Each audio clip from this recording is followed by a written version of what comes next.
Today's Limitless guest is a woman whose career in media has seen her become one of the most prominent women in British television. Born in Preston, Lancashire, her work ethic and straight-talking northern style earned her the nicknames Scary Airey and Zulu Dawn.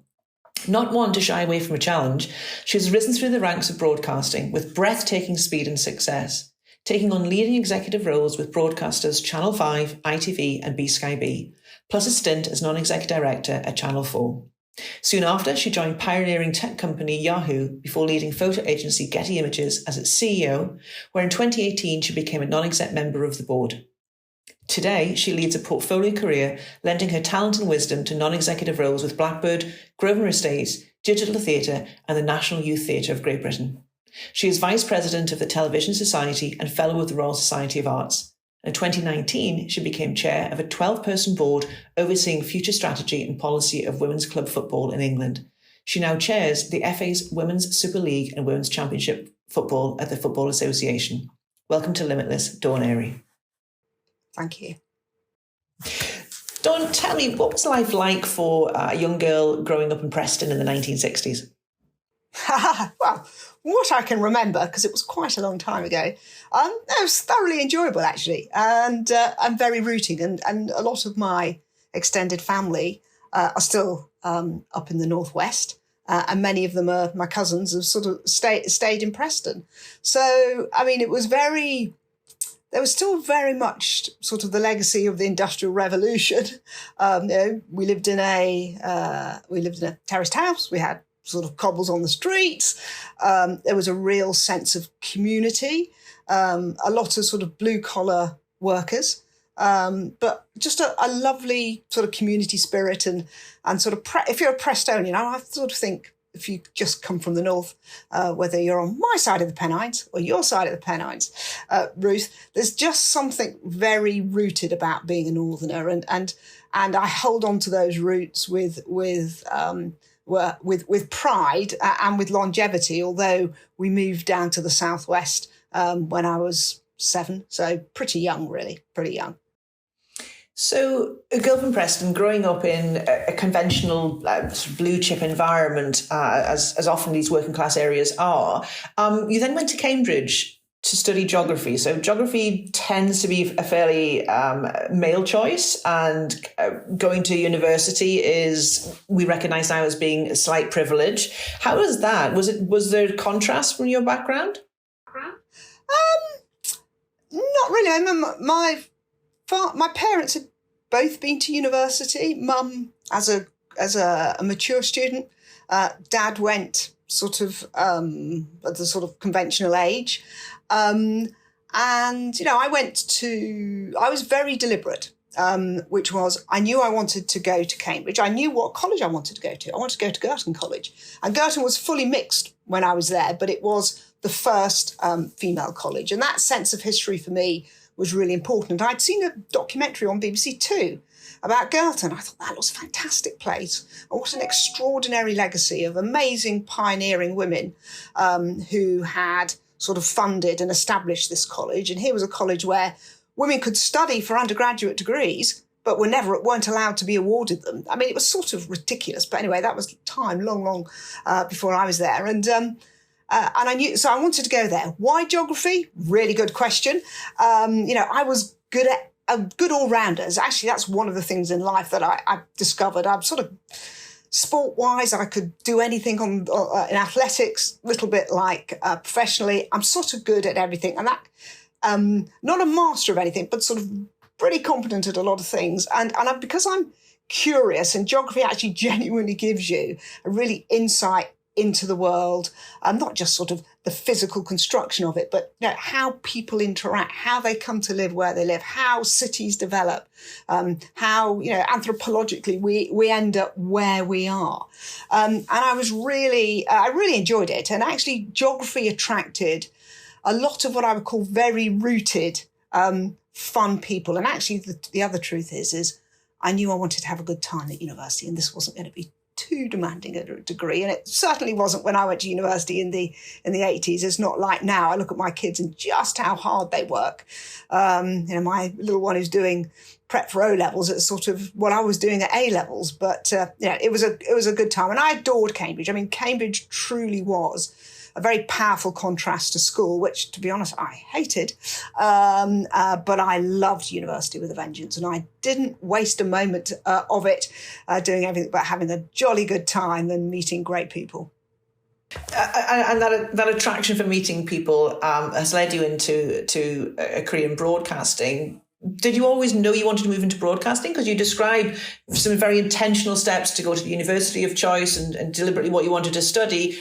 And then media doesn't seem to follow automatically. It sort of did, because I was always interested in storytelling. And I was also, I suppose it could be best characterised as a bit of an angry young woman. And I was very left-wing. So I get socialist worker delivered to a boys' public school, which is where I was educated. A bit provocative, I would say, in the 70s. I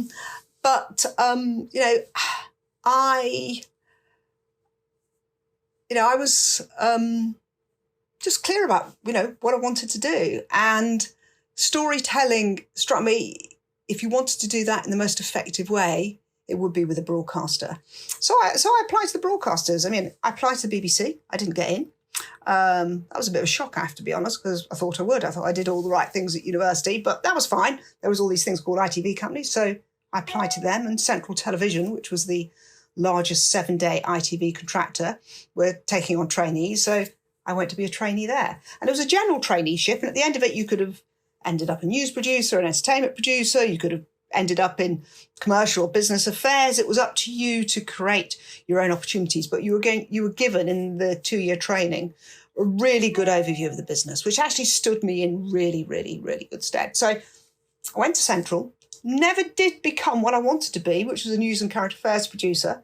I went into light entertainment because my then boss, Andy Allen, said, "No, you're good on studio floor shows and people, and we think you're gonna be good on entertainment." So my production career was in entertainment, but Andy very quickly said, "Actually, what you're really good at, and what you're really interested in, and you make really good observations about is." Well, why did we make that? Why didn't we make this? And why do we schedule it there? We should have scheduled it here, because you took an overview, a very active view of where programmes were placed. Now, you've got to remember, this was a long time ago. It's not like television or content now on demand. Don't really give a bugger what channel it's on. I go find what I want to watch. The idea that then, which it was only then, they didn't even have Channel 4, Channel 5. There were 3 channels. There was ITV, there was BBC One and BBC Two. And actually scheduling and determining what you were going to make and where it was going to be positioned was sort of critical in terms of audience inheritance, what you're going to be up against. And so you sort of had the keys to the kingdom, and also you had keys to making the decisions about what would and wouldn't get on air. And I thought, well, that's a really interesting place to be. So you're like a super publisher. And that's sort of where I was guided. And so on the one hand, back to comment earlier with like, you seem to be very deliberate. I learned very, very early on, particularly career-wise, that actually it's very hard to have a linear career path. It might be slightly different if you are you are a professional. If you're a lawyer or an accountant or a doctor, there's a certain path that's open to you. But if you go into these sort of industries, actually, you can't say, I want to go in from being a producer to an executive producer or a director of programs.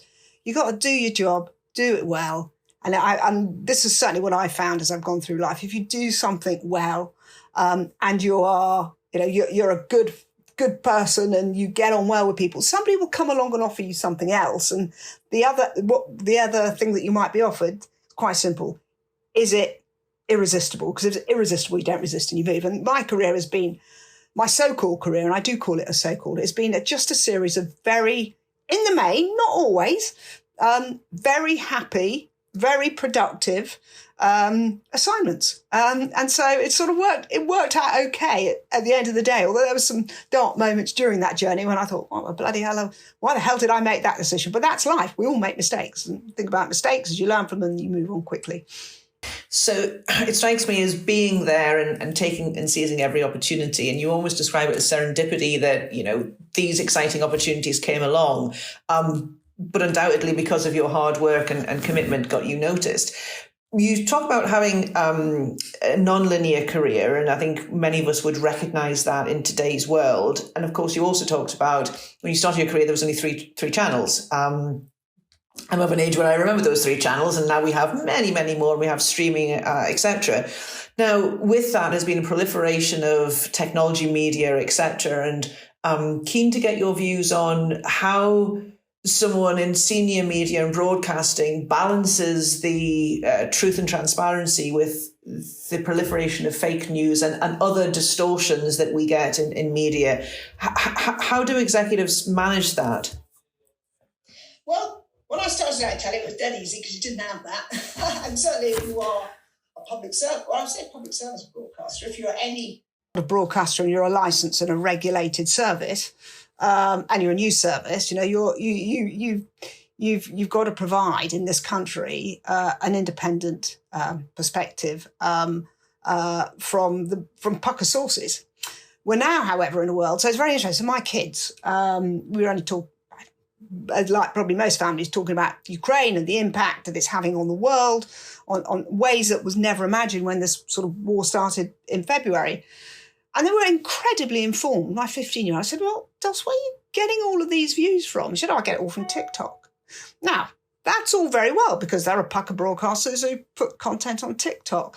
But the one thing that I'm certain that I think is absolutely critical in education, and the government are also sort of focusing on this as they look at sort of the online proliferation of content and fake news, is where does that news come from? Is it from a trusted source that you know?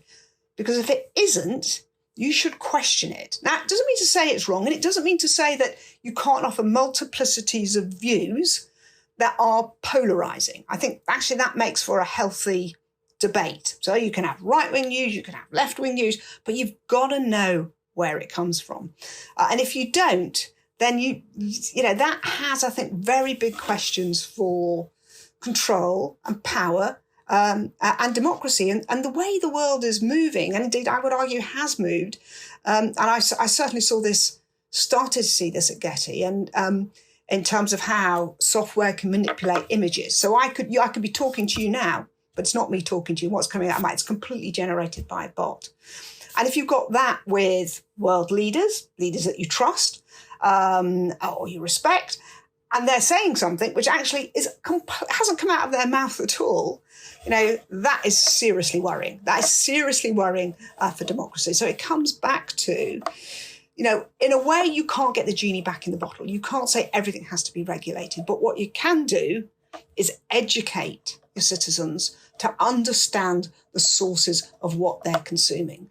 Otherwise, they could be consuming things that are just completely and utterly wrong. Doesn't mean to say that you can't consume stuff that somebody else violently disagrees with, but what's the authenticity of what you're seeing? Otherwise, you're living in a false world, and that is incredibly dangerous.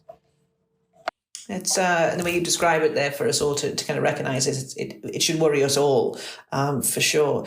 You strike me as someone who's hugely pragmatic, even just the way you describe there as, understanding the source, even if you don't agree with it, just understanding its truthfulness and its authenticity and the transparency of it. I'm curious, with that frankness and pragmatism that you've become renowned for, and you exude that even just in our discussion today, I'm curious a little bit about the nicknames you were given, Zulu Dawn and Scary Airey, of which I don't agree with, I have to say, speaking with you now. But I'm curious, why is a woman considered boorish and a man considered focused? Good question. Because we still live in a male-dominated world, although I say to my kids, this century is about the rise of the woman, rise of female. It's our turn now, girls. So we can start writing the narrative. So those nicknames came about a long time ago, actually. They were in the, I think, late 80s, early 90s, and they were very simple. I was ascribed them, not because I'm scary or Far from it. I'm the most inclusive, generous, easygoing person in many respects. However, and you've got to remember this was a different time. This was sort of Life on Mars, if you remember that series. Go back to the 80s. I mean, it was very Cro-Magnon man ran television. And I was invariably the only female and always the youngest by a couple of decades. And to make my point, and a lot of it was horse trading. So, for example, I would go to a controllers meeting on behalf of Central. I wanted to get our programmes away rather than programmes at London Weekend, or Granada wanted to get away. And it was a bit of a sort of bear pit of horse trading.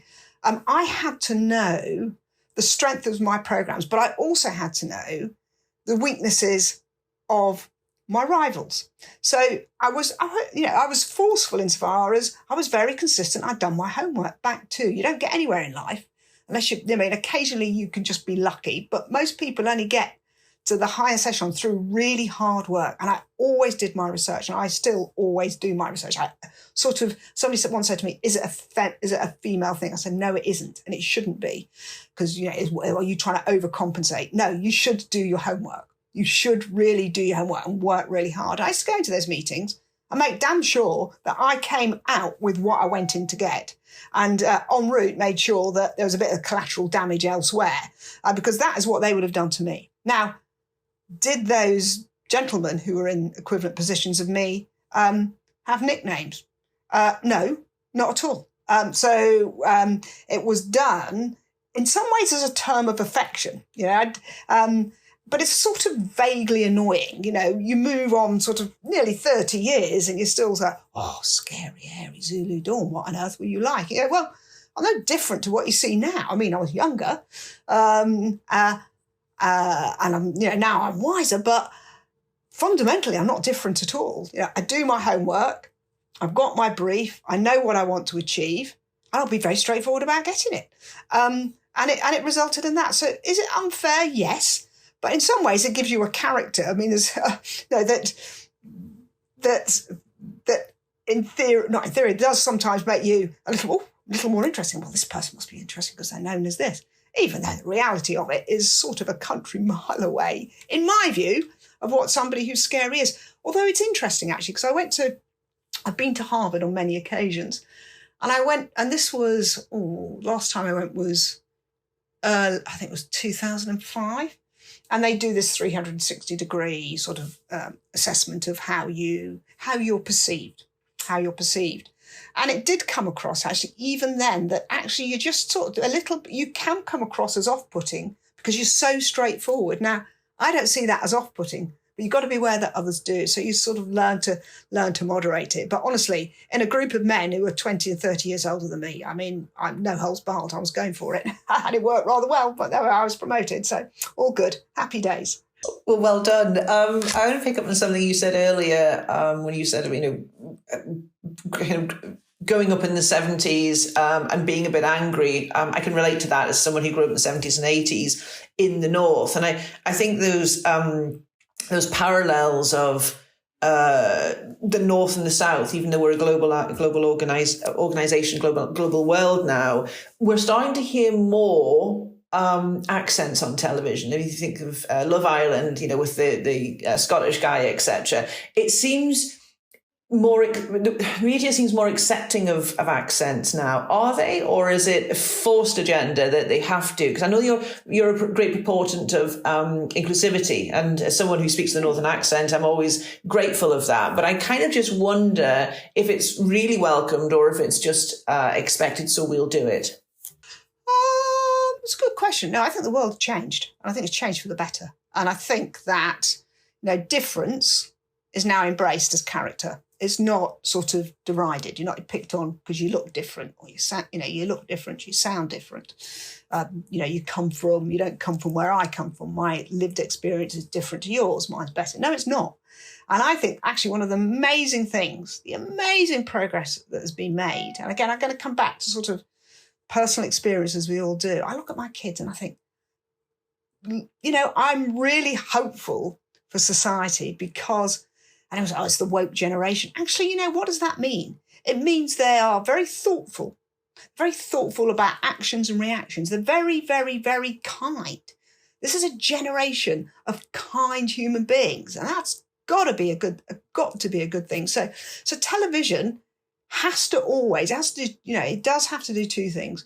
One, it has to reflect where society is at, and also you sort of have to anticipate where it's going, I think, to be able to challenge and give things that are new in terms of either sort of format or subject matters that you're going to tackle. So it's always a bit of rear view. This has worked in the past. Give the audiences what they want, as well as glass ball time. Let's look to the future and let's try and understand what's going on with all these stimuli that we see to commission content that you haven't seen before or subject matters you haven't seen before. And I think that sort of diversity and beauty and the realization that, if you've got, as long as you've got a character, that's what matters. It really, really, really, really, and that's where it begins and ends. And so with that comes an embracement of, diversity, and diversity is sort of, it's limitless. It's just sort of never ending. And that's a good thing. It's a really, really healthy, good thing. Thank you. And one of the reasons we call our Women's Forum Limitless is for that exact reason, that we believe in success and progression without boundaries. I'm curious. You'll see the juxtaposition between conventional media, television, and newspaper print versus the youth of today who find their news via other mediums and other channels. Do you see continued relevance for the conventional media of newspaper and television, and do the younger generation actually care about them? Very good question. My kids care about news and current affairs. Young people absolutely do care about what's going on in the world and are probably better informed than generations before them, because they can be. And they can be because they've all got these amazing, amazing things, phones that give them eyes and ears into the world. So, will they sit down and watch news at 10? Absolutely. And I can't see it, really. I can't see it. They will consume that. They might consume it on a device where they can get what they want when they want.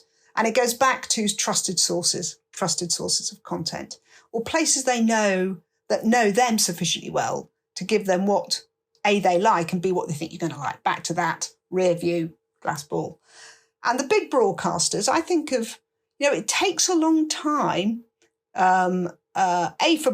sometimes for brands to change, but it also takes a long time for established brands to be completely irrelevant. And actually, any strategy has to keep abreast of changes. And I think the amazing thing, and we've always said, this is the golden age of television, or television's, it's all over. This is the golden age of storytelling. And it's like storytelling has been liberated. It's been liberated from the small screen, but the small screen is still relevant. It still has good budget, produces exciting content.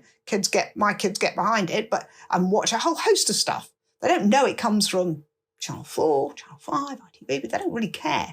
They just know what they want, and they will find it, and they want to be able to consume it on that little handset that they have, and then on their computers in their room. And by the way, if they can watch it on the big telly in the telly room, they will go do that. But they expect accessibility, and they will find what they want. And if they don't find what they want, and this is the really interesting thing and the exciting thing, is they'll create it. When I look at shorts that kids cut, they're unbelievable. We've got this extraordinary creative talent that has been liberated by having these amazing editing tools and recording tools that you have on your mobile phone. And you've got a nation, not a nation, you've got a society, you've got a race, if you've got access to a smartphone, who are creators. And it's a little bit like, my last big executive role as chief executive of Getty Images. And I look at the amazing wealth of photography, of historical photography, the Hulton Archive, stuff that we own, that is so important for documenting the world, and the scarcity of imagery sort of 150, 200 years ago to now, it's ubiquitous. Kids communicate in pictures. They know how to work this. They know how to take pictures often before they even speak. And again, that's really exciting. God, we've got a world of photographers out there. We think photography's been great today. It's going to be even better because of the creativity that this that this unleashes on the world, and also how you communicate, because you communicate and you remember if you see something. If you hear it as well, that more likely that will help it stick. But if you see it, you're going to remember something. So these visuals still remain the preeminent way of communicating. And it doesn't matter on what device. And the best broadcasters have worked that out. We create content, doesn't make any odds where it goes. We'll work out how to monetize it. People engage with it. Sorry, long answer. I've gone all over the place. But with the power of images, and it transcends language, of course, as well, which does bring us together.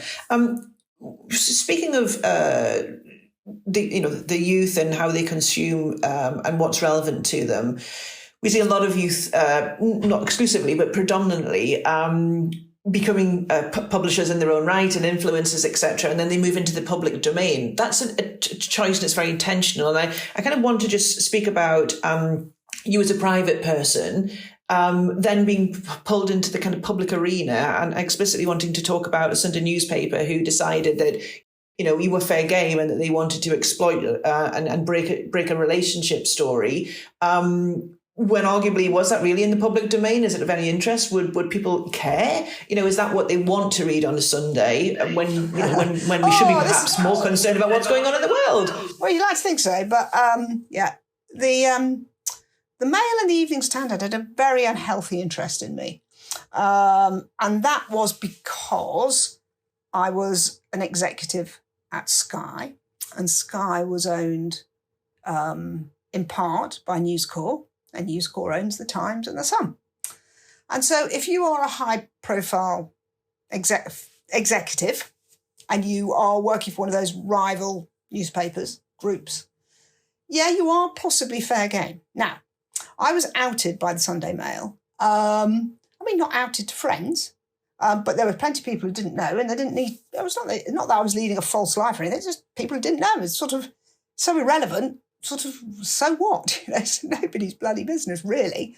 And the Sunday Mail decided that this was of national interest. They had long lenses over where I lived and lots of photographs taken. And they were breaking, so it was a bit annoying because I hadn't told my mum and dad, so I had to tell them, not as if that was an issue because my parents are both fabulous and liberal, but I didn't want them to be not that they read the Sunday Mail, they didn't, but I didn't want them to be reading it. Anyway, we knew when it was going out, so Jack, my partner, and I both knew when it was going to go out. And I have to thank, and I never thought these words would come out of my mouth, I would have to thank the Tories, a Tory Prime Minister, because he, John Major, his affair with Edwina Currie was found out 2 days before the Sunday Mail publication where Jack and I were apparently going to be the splash on the front page. And as it was, because of sort of Edwina and John Major, we only had a double page spread on 6 and 7, but there we are. It was, I hated it actually, because I thought it was wholly and utterly inappropriate. I am not a public figure. I do a job. I'm a television executive. Nothing more, nothing less. I'm not standing for Parliament. I'm not a piece of talent on screen. I don't position myself as saying I need public acclamation or support to do what I do. But I was considered absolutely fair game because of who I worked for. Now, I have to say, Sky were fabulous and were very supportive of basically sending some quite terse notes back to DGMT and just telling them to lay off, because they went after trying to get pictures of when our first daughter was born, so when she was leaving hospital in Oxford. And that was just nonsense. It was just absolutely and utterly nonsense. So I felt sort of quite aggrieved about it, angry about it, but also thought, I mean, really? In the 21st, or was it? No, it was the 20th century. I mean, who cares about this stuff? Well, clearly the Sunday Mail thought some of its readers were interested, but only interested in a sort of prurient way, And I can remember the headlines, and they were ghastly, absolutely ghastly. Just because you choose to love somebody who's the same sex, so what? But there we are. Anyway, it was a long time ago, thank goodness. I'd like to think that wouldn't happen, but of course it does. It does, and we don't feel as a society as if we've moved on too much since then. But thank you for sharing that with us. I think it does show that juxtaposition of transition that media is making. You've now moved to chair creating policy for women's football, and with your roles with the Women's FA. And we read recently, or it's been reported, that sports legislation in North America is going to have parity with women's football and men's football. And I think it may be moving to other sports as well. So since their fantastic success in the Women's Football World Cup, do you foresee that happening in the UK? And the reason I'm asking, quite selfishly as well, is I'm a Newcastle United supporter, and I'm always very positive that something good is going to happen. The last game of the season for the women's football, 22,500 fans turned up to watch women's football. It just shows if the stadium and the environment is created, it does happen. Ordinarily, crowds are about 2,500, 3,000, and they were playing Morpeth Town. So it wasn't as if it was huge, one city versus another. But 22,500 people turning up and cheering and really enjoying the professionalism of women's sport. What do you see for the parity in visibility of women's sport? We saw the last night on the Liverpool parade, the women's coach and the men's coach going out simultaneously. Talk to us a little bit about that. Well, you asked a very direct question about, when will there be parity between men's and women's wages? Well, when it comes to playing for your country, the FA do pay the same to men and women. But of course, on the commercial side of the game, and the Women's Super League is a fully professional league, and then the Championship is semi-pro. And then that compares with the Premier League and the Championship. Now, you cannot compare the economics. One is multi-billions, the men's game. The women's is, it's tens of millions. But that's a lot more than where it was. So we're on a journey. Absolutely nothing on a journey. And the great thing about it, and one of the reasons why I have the sort of privilege and pleasure of working with the FA, chairing the women's professional game, and as you referenced, I also sat on Tracy Crouch's fan-led review for government, which was absolutely fascinating. And if you ever wanted confirmation of how important football is to community and sense of place, that was a really humbling committee to review, to be on. But the women's football is it's on a journey. It's on a journey, and it's very much supported by clubs at every level and the FA. And there is a view that little girls, and there's no reason why little girls can't play football differently, but as well as boys. And you saw, as the example you gave, Newcastle versus Morpeth, or indeed more recently, the FA women's final, Chelsea versus Man City at the FA at Wembley, which had 50,000 attendees, and lots of the Super League clubs, when they're played in the men's stadium, get very, very, can get 20, 30, 40,000 attendances, but the average is a lot smaller. So we're on a journey, and the important thing is that there's a pathway, that if you're a little girl and you want to play football, you can play it in school. You can play it out of school. There are leagues that you can go into, and then you can then move up various leagues and then be associated with potentially, your local club. So I'm very actively interested in football because I have a 12-year-old, and she's on the Brentford Development Programme, so girls programme. So she plays for our, is involved with our local Premier League football club, and she wants to be a professional footballer. My other half, Jackie, our cousins, was a professional footballer. On my side of the family,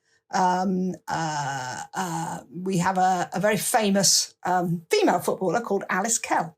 Alice Kell was the captain of the Dick Kerr ladies football team that, back in the 1920s, had attracted over 60,000, I think it was, attendances when they played St. Helens. That's in the 1920s. Now, there was no men's football. Wow. There was no men's football. And this is an important story and links into today. I'm not going down a rabbit hole. Women's football was so successful, and the women played it to raise money for the war effort. And then the FA banned it. They banned women playing football because they were fearful that actually they would be better than the men. And when the men came back to play football, they wouldn't be able to attract the big audiences. So women's football, certainly to paid crowds, was banned. It was banned. Sort of staggering because it was so successful. Anyway, we're in a different place now.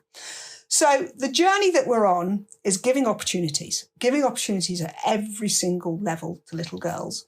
And then very recently, we did deals. So we had the rights that were on BT, and BT were a very good partner. But BT was only in 20% of homes. And we knew there was massive interest in women's football, particularly off the back of the 2018 World Cup, where that England versus America, the US got 12.5 million viewers. I mean, unbelievable number of viewers. And suddenly there was a realization, actually, women's football is really good. It's really good. And I would argue it's even better. Fast forward nearly 4 years on, it is so much better. And so let's package the rights, and see if we can get broadcasters interested in paying for the rights and getting football into proper prominent slots. And that's what we've done. So we have a deal we have a tripartite deal. We have a deal with ITV, who have the international games. We have split the Super League now with Sky and the BBC. So, Sky are great partners. I know that, having worked there for a long time, as indeed are the BBC. And Sky pay good money for what they want. And the BBC, they have a little bit less resource than Sky, but give amazing prominence. And that's what everyone says now. Wherever we go and we turn on the telly, we see women's football. Now, not only do you see women's football, it's back to the point earlier of women being everywhere. Now, you've now got women commentating on men's football. So you can see Alex Scott on Match of the Day talking, who would have thought 10 years ago, certainly 30 years ago, that you'd have females on Match of the Day commenting on men's football. It's just becoming so much more sort of fluid and integrated. And they're great role models. So the opportunity for having careers in sport as well and in football are immense. So it's back to, if you can't see it, you can't be it. So having that visibility is really important. And we need that visibility too, because that delivers eyeballs, which allows the clubs to get sponsorship revenue. Obviously, we get broadcast revenue. That goes back to the clubs. Part of it goes back into developing grassroots. So it's a virtuous circle. Back to your question. When will there be parity? When will women footballers be earning £500,000 a week or £300,000 a week? Well, I would argue maybe nobody should earn that sort of money. And that is why football economics is sort of all over the place, because what you pay to the top flight men's players is sort of so off the scale, it's sort of unattainable.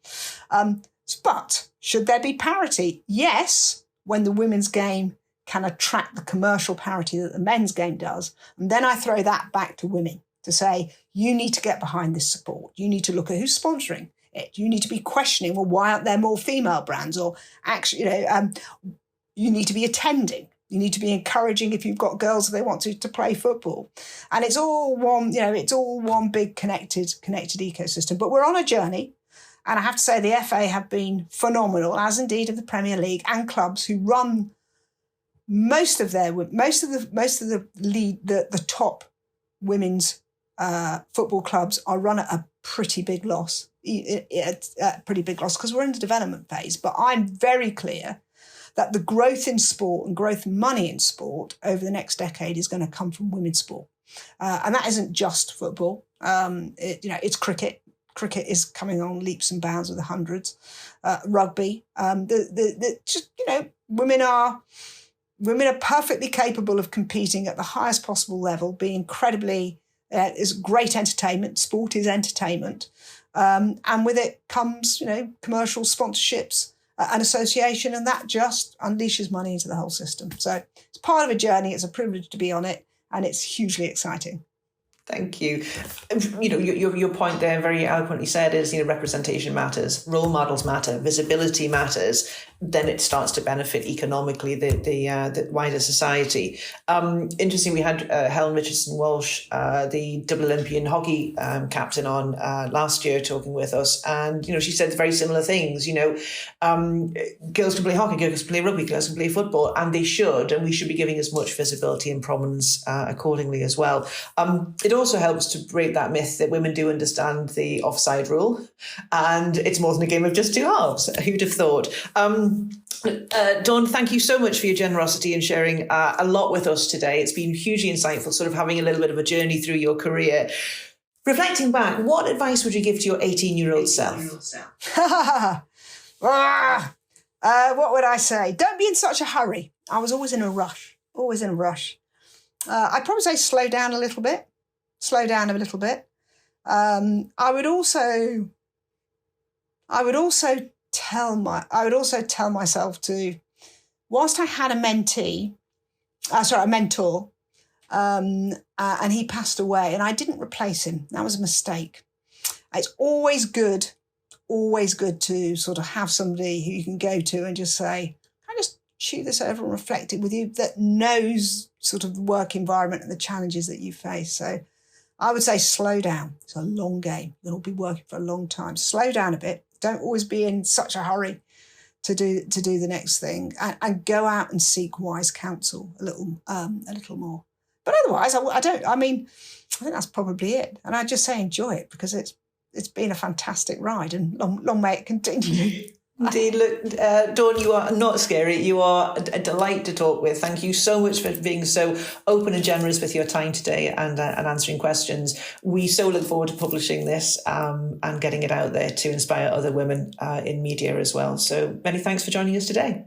Thank you. A pleasure. I hope somebody finds it useful. Thank you.